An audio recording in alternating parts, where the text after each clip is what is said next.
I'm going to show you how to change your rear mech hanger on the Trailside.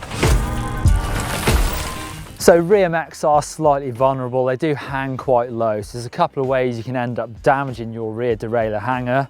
As you can see, mine's really bent. That mech should be in line with the cassette and it's obviously bent off to the side. I've done this just by smacking it on a tree stump in the trail. So hitting an obstacle is probably the main cause of this.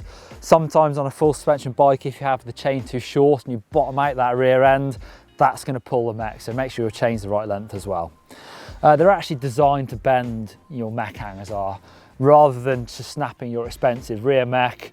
These are supposed to bend and break first. So it's always a good idea to actually carry a spare mech hanger for your bike because they're going to be specific to that bike. You can't really use a friend's one unless they're riding the same bike. And it's one of those things, if it does snap, you're in trouble because there isn't much fixing a snapped derailleur hanger unless you've got a spare one to put on. So how do you fix a bent or broken mech hanger on the Trailside?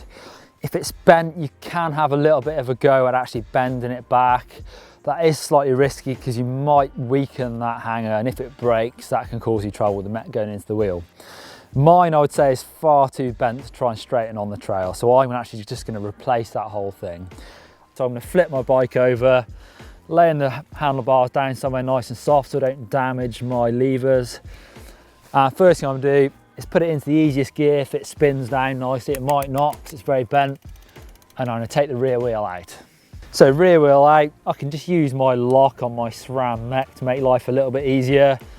Spin my rear axle out, and once I've got my rear wheel out, now it's much easier to see how your mech hanger attaches to the frame. They'll all be different depending on the brand of your frame. This Scott has got a little T25 screw there, so you need to undo that and that mech hanger will come off. Next step is to take the rear mech off, so lefty loosey, righty tighty, away it comes. With the rear mech off, I can now see, it's really obvious that the hanger is really bent, but when I put my new one on, I'm also going to check that my rear mech isn't bent as well. It's unlikely, but you could have damaged both of them. Hopefully with the new mech hanger on, everything will look nice and straight. So I've got another T25 just to hold this hanger onto the frame, screws into this little plate. So I'll undo that and the hanger will come off.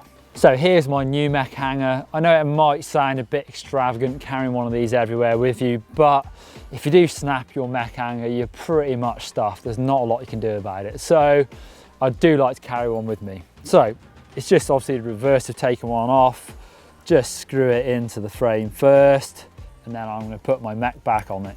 So get it square and screw it in, and make sure you've got this stop butted up nicely against the hanger. Don't cross thread it, else you'll be in trouble. So rear wheel back in, just pull your chain out so you can sit your cassette in there. Obviously slide your disc brake into the caliper if you've got one. Rear axle in, spin that up nice and tight. And then I can just pop the rear mech off that little lock system. And now it's really important that I actually check that my mech is nice and square and I've not bent the mech as well as the hanger. The first thing that will tell me that really is if the gears are working nicely or not. If the gear's all over the place, then maybe it's still a little bit twisted. It's also really important to check your limit screws again and check the indexing because it might be slightly different with your new hanger on there. So the gears feel fine, they're shifting really nicely. I'm going to go to the back of the bike and I'm looking down the cage of the mech and it's nicely in line with the cassette. So all looks nice and straight to me.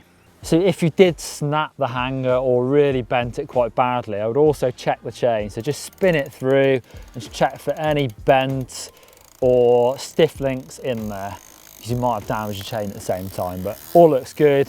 So I can flip the bike over and keep on riding. So there you go, mech hanger's on and the bike's ready to ride again. You're also going to want to check your limit screws on that mech. So you can click up here for our video on indexing gears, where I talk about cable tension and setting those limit screws. Also, we've done a video recently and you can click down there for that one, and that's how to change your chain. In that one, we talk about getting the correct chain length, because that is something that can also cause your rear mech to get bent if your chain is too short. As always, you can click on me to subscribe to GMBM. 3.